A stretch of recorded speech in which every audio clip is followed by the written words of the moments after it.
1절부터 다루는 게 맞는데요. 이 14절과 25절을 좀 더 자세하게 다루려고 합니다. 네. 로마서 7장 1절로 14절의 내용을 그럼에도 좀 짧게 요약하고 오늘 본문으로 들어가 있습니다. 7장 1절부터 14절은 6장 15절의 질문에 대한 답입니다. 그 질문은 이것입니다. 쉽게 얘기하면 오직 믿음으로 의로워지고 또 은혜로 구원을 받는다면 마음대로 살아도 되겠네요. 그리고 율법을 지킬 필요도 없겠네요. 라고 이렇게 질문하는 것에 대한 대답이 이제 7장 1절로 14절까지의 내용입니다. 근데 그 7장 1절로 14절 내용을 비유로 쉽게 설명하고 있거든요. 그것을 제가 그냥 문장으로 이렇게 정리해봤습니다. 우리는 태어난 순간 율법과 결혼했었습니다. 그런데 그리스도의 죽음으로 그리스도와 결혼했습니다. 그래서 우리는 이제 모든 부부처럼 두려움이 아니라 사랑의 줄로 하나님과 매여 있답니다. 이제 우리는 신랑 되신 예수님과 함께 율법을 지킨답니다. 당연히 율법은 여전히 나의 죄를 깨닫게 해주죠. 저는 제 악을 드러내는 율법을 악하다고 생각하지 않습니다. 제 죄가 악하지 제 죄를 보여주고 깨닫게 해주는 율법은 선합니다. 그러나 죄를 보는 것은 늘 어렵습니다. 저는 그럴 때마다 신랑 되신 예수님의 손을 꼭 붙잡습니다. 이제 아마도 이 짧은 이야기 안에 진짜 그 율법에 대한 우리의 태도와 율법의 기능, 그리고 어떻게 우리가 일단 살아가야 되는지에 대한 내용을 짧게 요약해봤습니다. 이렇게 요약을 하면 우리가 살펴볼 14절부터 25절까지 내용은 매우 자연스럽게 따라오는 내용이 됩니다. 성경의 의미를 깊이 알면 알수록 아까 말한 대로 우리가 저는 그 율법에서 죄를 보는 것이 늘 어렵다라는 표현으로 앞에서 표현을 해줬는데요. 그 일이 벌어지죠. 하나님을 알면 알수록 나의 죄는 내가 생각하는 것보다 심각하다라는 것을 알게 됩니다. 율법을 우리가 더욱 분명하게 알면 알수록 우리의 죄들은 더욱 분명하게 드러나기 시작합니다. 그래서 많은 그리스도인들이 시간이 지날수록 실패하는 자신에게 또 실망하고 또 행함이 없는 자신에게 무력함을 느낍니다.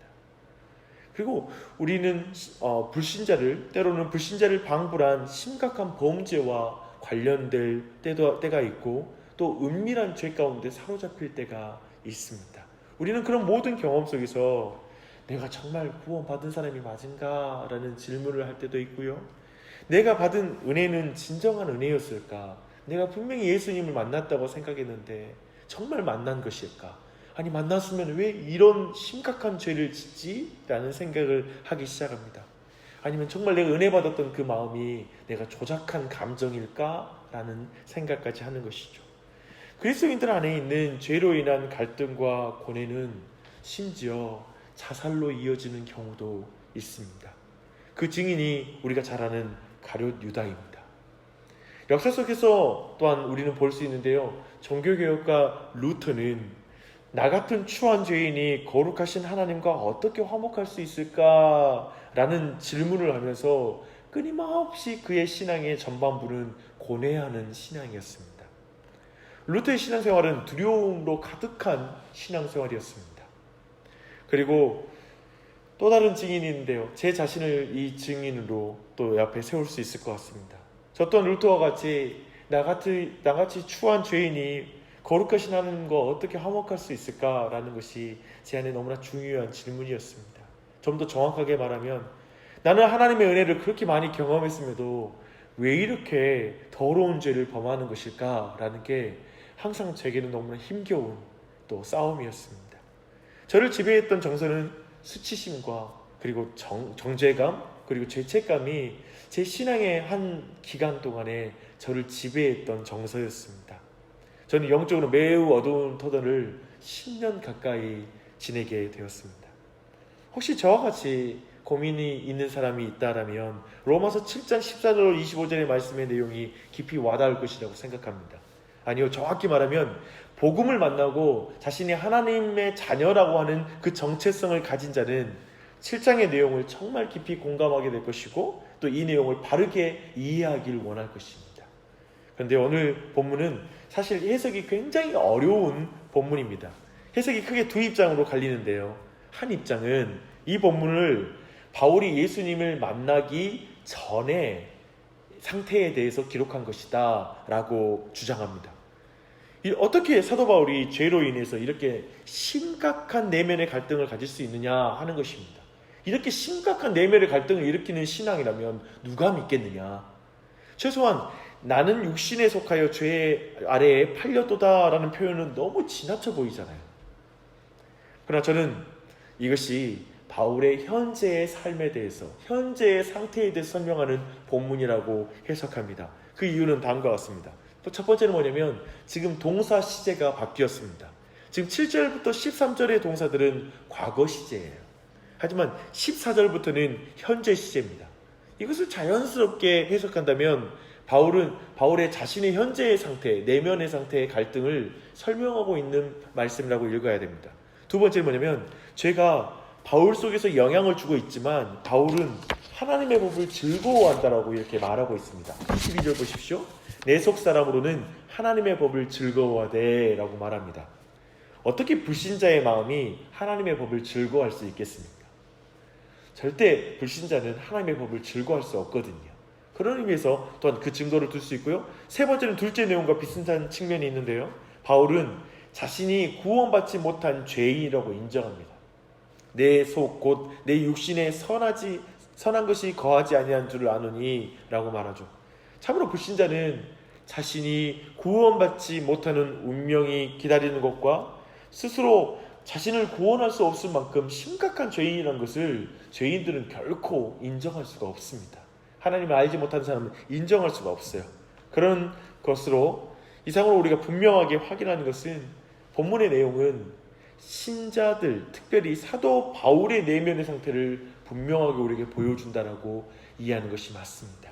그러나 이렇게 해석이 분분한 것에서 한 가지 우리가 교훈을 발견할 수가 있습니다. 거듭난 그리스도인 내면에서 일어나는 죄의 영향력과 갈등은 신자의 정체성을 흔들 만큼 실제하고 있고 우리에게 엄청난 영향을 주고 있는 주제라는 거예요. 이만큼 해석하기 어렵잖아요. 그만큼 우리의 마음을 뒤흔드는 것입니다. 그렇다면 회심한 사람이면 경험하는 이 내면의 분투가 무엇인지 한번 살펴볼 차례가 되었습니다. 바울은 14절로 17절에서 우선 바울이 논의하는 논의를 한번 쭉 펼쳐보이고 나서요 18절로 20절에서 동일한 내용을 반복합니다. 그리고 22절로 23절에서 요약해요. 지금 세 번에 걸쳐서 사실은 매우 분명한 내용을 사도 바울이 반복해서 지금 가르쳐주고 있습니다. 그 내용의 전체 구도는 두 세력의 싸움이에요. 거듭난 그리스도인은 하나님의 법이 신령함과 것과 영적이라는 것을 안다라고 14절이 말합니다. 그리고 그것을 지키려 하고 원하는 마음이 거듭난 사람에 있다라고 15절, 18절이 다시 반복해서 말합니다. 그리고 16절에서는 율법이 좋다라는 것을 인정을 해요. 이런 모든 것이 우리가 회심하기 이전에는 결코 가능하지 않은 마음이에요. 그래서 우리가 사도 바울이 이렇게 하나님의 법을 즐거워하는 것은 거듭남으로 말미암아 나의 속사람이 이제 새롭게 변화된 거예요. 그래서 내 속사람으로 하나님의 법을 즐거워하는 마음이 있는 거예요. 우리는 이것을 하나님이 바울 안에 회복시킨 참된 나라고 이해하면 좋습니다. 이제 우리가 예수님 믿기 전에는 없었던 참된 나라는 것이 예수 그리스도를 믿음으로 말미암아 성령 안에서 우리 안에 있게 된 것입니다. 그래서 예수 그리스도를 통해서 회복된 선한 갈망이 우리 안에 있는 거예요. 그와 대조적으로 다른 욕망이 신자 안에 있습니다. 죄와 반역의 세력이 여전히 우리 안에 남아 있어요. 저는 이것을 바울의 또 다른 자아라고 말하고 싶지 않아요. 마치 우리 내면에서 자아 분열이 일어난다라는 개념보다는 우리 안에 욕망이라고 볼 수 있습니다. 그래서 왜냐하면 이런 욕망은 진짜 바울 자신이 아니기 때문에 그렇습니다. 진짜 자신은 누구라고요? 하나님의 성령의 역사로 그리고 복음의 역사로 변화된 새롭게 된 나, 그게 진짜 바울입니다. 그런데 이 욕망이 바울에게 있어요. 그래서 이 죄된 욕심은 바울의 정체성도 아니고요, 바울의 인격과 인생을 장악할 수 있는 그런 게 아니에요. 정체성 마치 샘물이에요. 결국 샘물에서 끊임없이 쏟아 나오잖아요. 근데 이 죄가 샘물은 아니죠. 바울의 정체성은 그 바울 안에 있는 새로운 나입니다. 물론 내 속의 죄가 나로 하나님께 불순종하게 할 때도 있죠. 이제 죄 짓는 것은 나의 참된 자아와 나의 가장 깊은 정체성과 부딪히는 충돌하는 죄들밖에 없습니다. 그래서 심지어 죄에게 졌을 때조차도 그리스도인은 내 마음의 깊은 곳에는 하나님의 법을 사랑해요. 내가 하나님 말씀 지키고 싶었는데, 하나님 말씀 내가 너무나 지키고 싶은데 라는 마음이 그 마음에 있어요. 만약에 그게 없다면 사실 그 사람은 거듭남을 다시 돌아봐야 됩니다. 그래서 우리 모두는 법을 지키고 싶습니다. 반면 죄인은 참된 내가 아닌 그것일 뿐이에요. 이 입장을 봐야 돼요. 우리 안에 있는 진짜는 뭐라고요? 참된 나는 샘물과 같이 내 안에 정체성으로 주어진 것이고, 죄의 세력은 그것이에요. 그것. 이렇게 이해할 필요가 있습니다. 근데 이제부터 주목하십시오. 사도 바울은 하나님의 법을 사랑하지만 속에는 강력한 죄의 뿌리가 남아있는 것을 인식해요. 그래서 놀랍게도 내가 미워하는 것을 행한다고 말해요. 그리고 심지어는 나의 육신에 속하여 죄 아래 팔렸다라고 자신을 말해요. 너무 무섭죠? 이것은 죄에 대한 분투가 아니라 패배로 보인 표현들이에요. 그렇죠? 그런데 이것이 사도 바울이 가지고 있는 독특한 관점 때문에 그래요. 뭐냐면 스스로의 힘으로 율법을 지킬 수 없다라는 사도 바울의 관점인 거예요. 새로운 정체성과 율법에 대한 내가 사랑을 가지고 있지만 그것을 또한 우리가 율법을 기뻐할지라도 그리스도인은 율법을 온전히 지킬 수는 없다는 거예요. 이 땅을 살아가는 동안에는. 이것을 통해 우리는 죄와의 분투에 있어서 우리는 중요한 것들, 많은 것들을 이해할 수 있습니다. 우리는 사실 경건해질수록 자신이 경건하지 않다는 느낌을 받아요. 그리고 우리는 성숙해지고 영적인 분별력이 깊어질수록 우리 안에서 죄를 더 많이 봐요. 이것은 예전보다 더 무서운 죄를 짓는다는 의미는 아니에요. 도리어 작고 지극히 작은 거 하나까지도 우리 안에 죄로서 인식되기 시작합니다. 그런 의미에서 사도 바울의 탄식을 이해할 필요가 있어요. 우리는 갈수록 죄책감과 어떤 죄에 대한 것들을 깊이 깨닫는 건 계속 성숙할수록, 거룩으로 가까이 갈수록 우리가 느껴지는 문제이기 때문에 우리에게 사라지는 문제가 결코 아닙니다. 그렇게 죄의 유혹을 받고 죄와 싸우면서 그리스도인들은 스스로를 끔찍한 죄인이구나 라는 사실을 깨닫고요, 매우 미성숙한 사람이라는 것을 갈수록 느껴요. 여러분이 볼 때 너무나 위대한 사도 바울이 오라 나는 죄인이로다, 나를 이 사망의 몸에서 누가 건져낼 수 있을까라는 그 외침이 그냥 사도 바울에게서 나오는 거예요. 그 말을 오해해서 사도 바울도 뭔가 큰 죄가 있구나 라고 오해하는 것은 그의 지금 상황과 전혀 다른 이야기죠. 로마서 6장은 죄의 유혹을 받고 싸우는 것, 더욱이 죄에게 패배하는 것조차도 그리스도인의 인생에 가능하다고 말하고 있는 것입니다. 사도 바울을 보십시오. 그도 한편 우리의 노력들이 실패하는 것을 볼 때 지독하게 낙심해서 아까 말한 대로 외치는 거예요. 오라 나는 공고한 사람이라다, 이 사망의 몸에서 누가 나를 건져내랴 라고 외치는 거예요. 이런 자신의 비참함에 대해 진정으로 부르짖을 때에만 자신으로부터 눈을 돌려 하나님이 하신 일의 소망과 해방을 맛보는 길이 열리는 것입니다. 누가 바울과 우리를 구원해 줄 수 있습니까? 그래서 마지막에 말합니다. 우리 구주 예수 그리스도로 말미암아 하나님께 감사드리로다.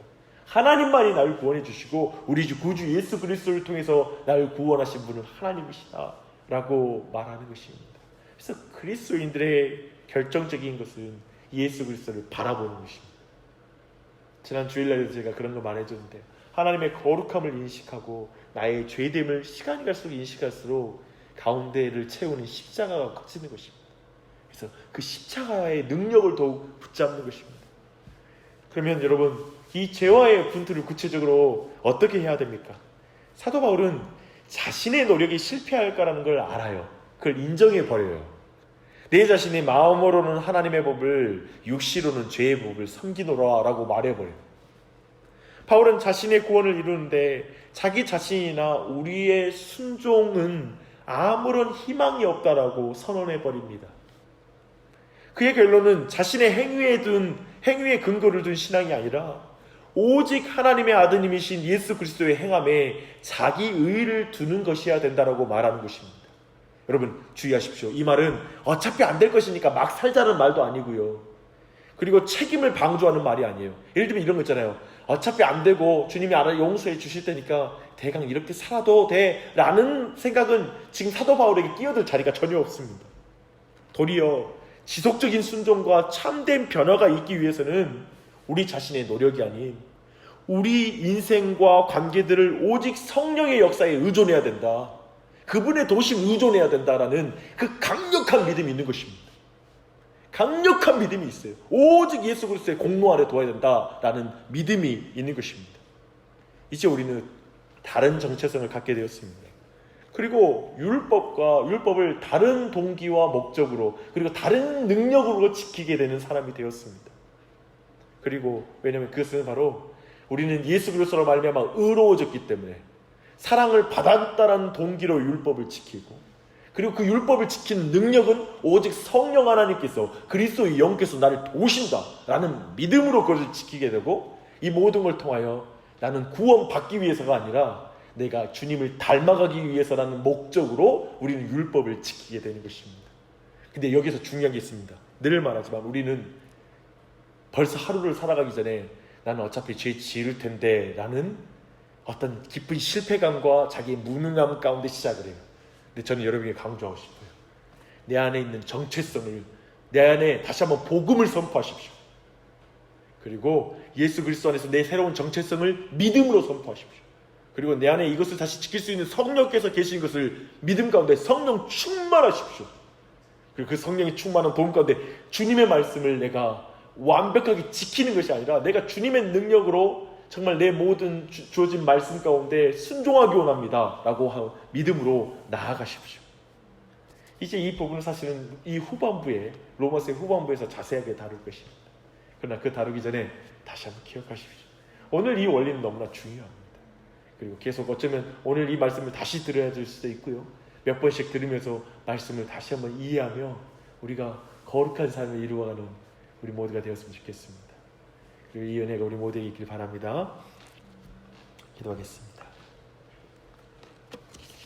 하나님, 우리 모두는 예수님을 믿고 나서 끊임없이 죄와의 싸움을 싸우고 있습니다. 때로는 너가 정말 하나님 믿는 거 맞아? 라고 정말 사단의 참소와 그리고 정말 우리 스스로를 비참하게 만들고 수치심과 그리고 낙심 가운데 빠져들 정도로 스스로의 죄 가운데 절망할 때도 있었습니다. 그러나 오늘 말씀을 통해 다시 한번 우리 안에 분명하게 주님, 우리의 죄의 갈등과 그 분투가 사도 바울 안에 있었던 것을 확인합니다. 즉 아무리 믿음이 좋아도 죄와의 분투를 피할 수 없다라는 걸 알게 되고 죄로부터 자유로울 자가 없다라는 것을 깨닫습니다. 도리어 우리가 예수님 더 알면 알수록 주님 우리의 죄가 더 보이고 정말 성경을 더 많이 알면 알수록 행하지 못한 주님의 말씀이 많아지고 하는 것 가운데 많은 사람이 낙심하고 수치심을 느끼면서 뒤로 물러나 있고 실패감 가운데 신앙생활하는 것을 볼 때 너무나 안타깝습니다. 혹시 내가 어느 순간 그저 내 자신의 죄 때문에 이제 나는 주님으로부터 사랑을 받지 못할 거야 라는 마음이나 그리고 뒤로 물러나 있지는 않는지요.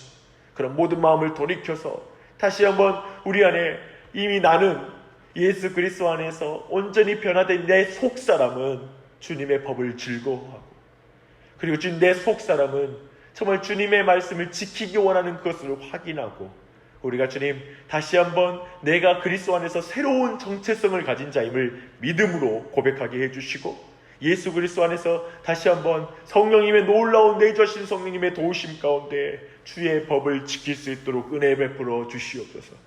주님 다시 한번 성령님을 우리 모두를 충만하게 하여 주시고 믿음을 더하여 주셔서 우리 안에 모든 실패감과 좌절감이 우리의 삶을 결정짓는 것이 아니라 오직 우리 말씀 가운데 하신 주님의 말씀이 나를 규정하는 것, 내 정체성, 그리고 성령이 내주하신 사실, 그 모든 것이 우리 안에 용기를 주게 해주시고 능력을 주게 해주시고 우리 안에 소망되게 하여 주시옵소서. 주님, 우리 각자를 붙잡아 주셔서 이 참된 로마서 7장의 복음의 말씀의 은혜가 우리 자녀들에게도 있게 하여 주시고 우리 온 가족과 온 교회에 있게 하여 주시옵소서. 주님, 아직은 정말 이 모든 것 앞에서 우리 안에 모호하고 아직은 흔들리는 듯한 믿음을 가졌을지라도 더욱더 분명하게 우리가 싸울 대상이 무엇인지를 알게 해주시고 또 우리 안에 정말 어떠한 능력이 있는지를 분명하게 알아 주님 앞에 거룩하고 그리고 하나님 보시기에 기쁘신 삶을 살 수 있도록 은혜 베풀어 주시옵소서. 이 아침에도 우리 한 사람 한 사람에게 은혜를 베푸셔서 소원함을 아뢰며 기도합니다. 그 기도 가운데 성령 하나님 도우셔서 마땅히 구할 바를 구하게 해주시고 그 기도하는 것 이상으로 응답하여 주시고 주의 뜻을 이루어 주시옵소서. 모든 것에 감사드리며 예수님의 이름 받들어 기도합니다. 아멘.